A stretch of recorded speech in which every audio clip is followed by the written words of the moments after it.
using fake names and tricks to trick people. There is no car, no company. Sir, Mr. Michael, this is enough.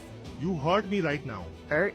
Seriously? You scammed Mr. Thompson last night using the same tactics you're trying on me now. Sir, I don't understand what you're saying. Don't act innocent. You told me. You've won a big car, right? Same thing you said to Mr. Thompson last night. Sir, this is an official prize call from ST Lucky Draw Center. Your number was randomly selected. Yeah. And now you're asking for $250 for taxes and registration, right? Same fake script. Sir, please. This is a genuine offer.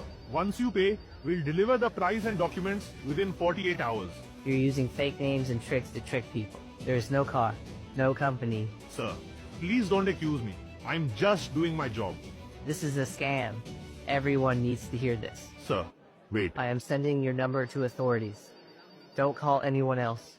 You are a scammer. This is a scam.